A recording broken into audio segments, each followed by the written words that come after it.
मित्रांनो, आता ऐकूया करिअर मंत्र ही मालिका. यात आपण ऐकूया नोकरी शोधण्यापासून तर ती मिळवण्यापर्यंतची तयारी कशी करावी या विषयावर शैलेश देशपांडे यांची स्वर्णिमा कमलवार हिनं घेतलेल्या मुलाखतीचा भाग दुसरा.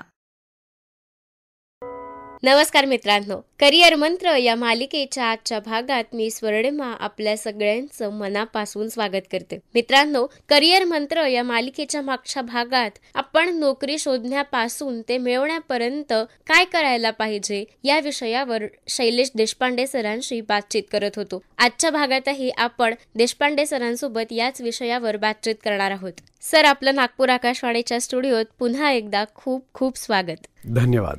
चला तर आजच्या गप्पांना सुरुवात करूया. सर, आपण मागच्या भागात नोकरीसाठी ज्या वेळेला एक उमेदवार अप्लाय करतो त्यावेळेला त्याच्या काय अपेक्षा असतात याविषयी बोलत होतो. तर या सगळ्यात अजून एक अपेक्षा असते ती आर्थिक अपेक्षा. तर त्याविषयी काय सांगाल? फारच छान प्रश्न तुम्ही विचारला, कारण इथे चूक होण्याचे चान्सेस 90 ते 95% लोकांचे आहे. जे फ्रेशर लोकांना आता हा प्रश्न पडतोच की आपण आपल्या आर्थिक अपेक्षेबद्दल काय सांगावं आणि कसं सांगावं.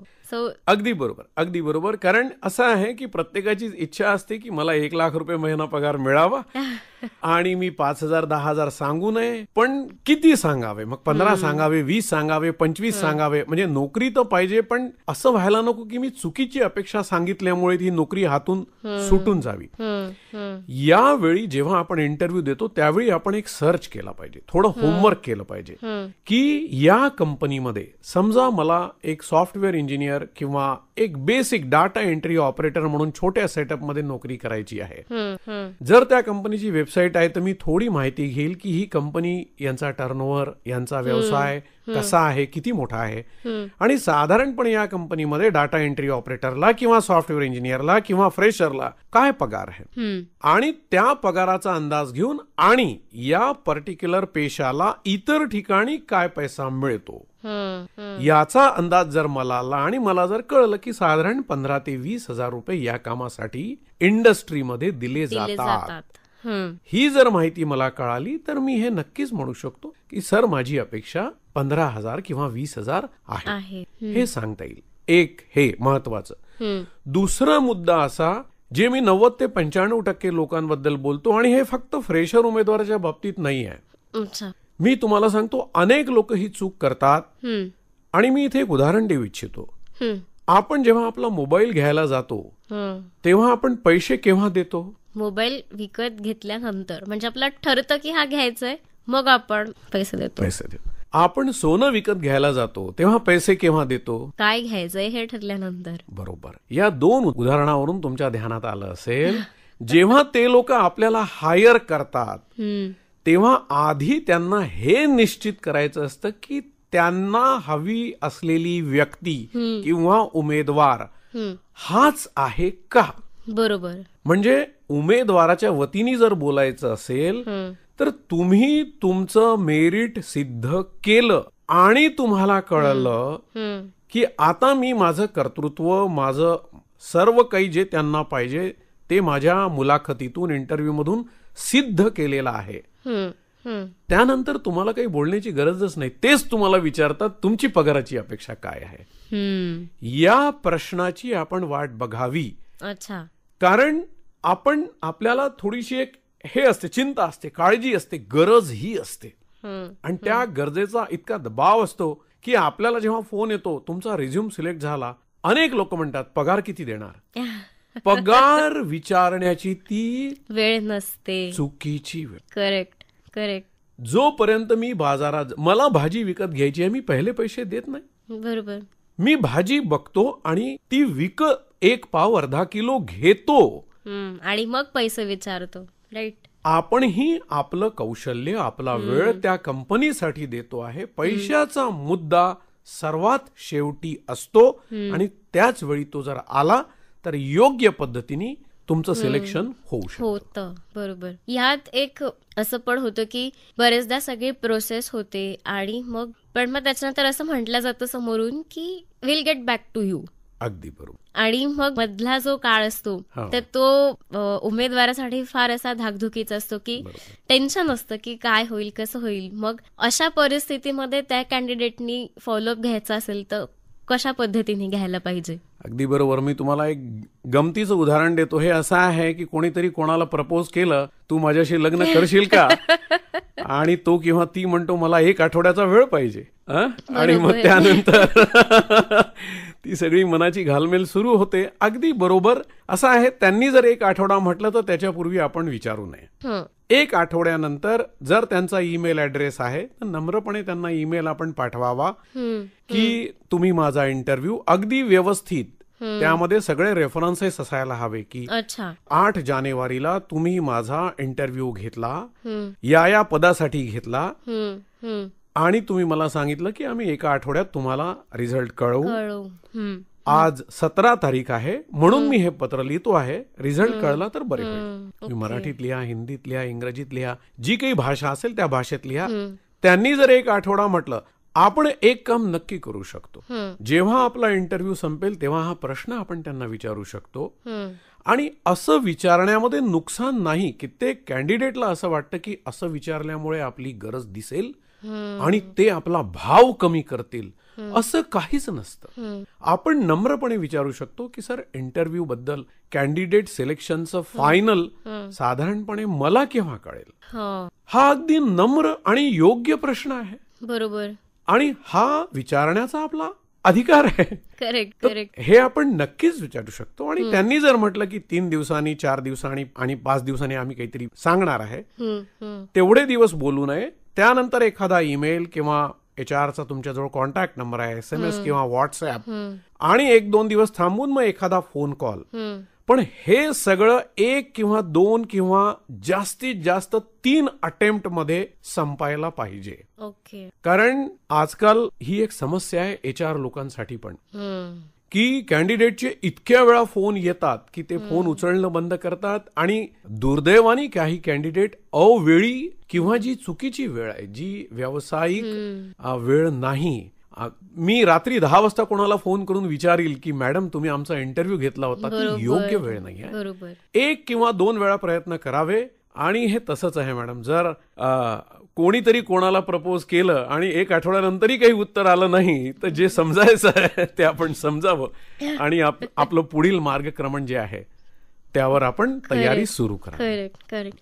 ह्या सगळ्या आपण आता जे मुद्द्यांवर बोललो ते सगळे मुद्दे होते की या सगळ्याची तयारी करताना ह्या गोष्टी करायच्या.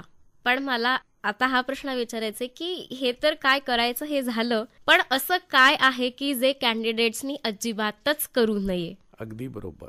आणि हे फार आवश्यक आहे. म्हणजे बऱ्याच वेळा काय करायचं याच्याबद्दल माहिती असते पण काय करू नये याच्याबद्दल माहिती नसते, आहे ना. तर सगळ्यात महत्वाचं जे मी सांगितलं ते मी पुन्हा रिपीट करतो की जेव्हा तुमचा रिझ्यूम सिलेक्ट झाला त्यावेळी सॅलरी विचारू नये, सर्वात महत्वाची गोष्ट. दुसरी गोष्ट, रिझ्यूम सिलेक्ट झाल्याबरोबर खूप आनंदित होऊन ठीक आहे मॅडम आता पुढे काय कसं काय हेही तुम्ही ते जॉब डिस्क्रिप्शन किंवा त्या ज्या काही पदाची जी जबाबदारी आहे ती समजून घ्या. मॅडम कामाचं स्वरूप काय आहे, सर कामाचं स्वरूप काय आहे, लोकेशन काय आहे.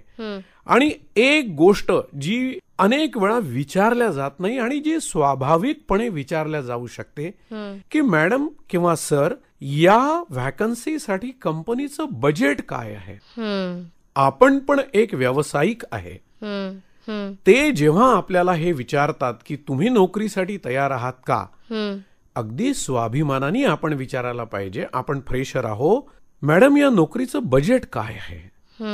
काही लोक तुम्हाला सांगतील की साधारणपणे 15 ते 20 हजार, 20 ते 25 हजार आमचं बजेट आहे. बऱ्याच वेळा असंही होईल की तुम्हाला ते सांगणार नाही, काही हरकत नाही. पण जर तुम्हाला बजेट कळलं तर ती तुमच्यासाठी चांगली माहिती राहील. त्यानंतर जेव्हा केव्हा ते तुम्हाला टेलिफोनिक इंटरव्ह्यू घेत असताना माहिती विचारतात त्यावेळी त्यांना हेही सांगता येतं की मॅडम या क्षेत्रातील थोडासा अनुभव मला आहे आणि या प्रकारचे जॉब मी केला आहे, किंवा नेमकी त्यांची अपेक्षा अगदी स्पष्टपणे तुम्ही विचारू शकता की मॅडम या कॅन्डिडेट कडून तुमची काय अपेक्षा आहे आणि तुम्ही पूर्ण करू शकत असाल तर ती पूर्ण करा. सर्वात महत्वाचं, आपण हे कधीच सांगायला नको की मला नोकरीची गरज आहे म्हणून तुम्ही मला नोकरी द्या. ओके.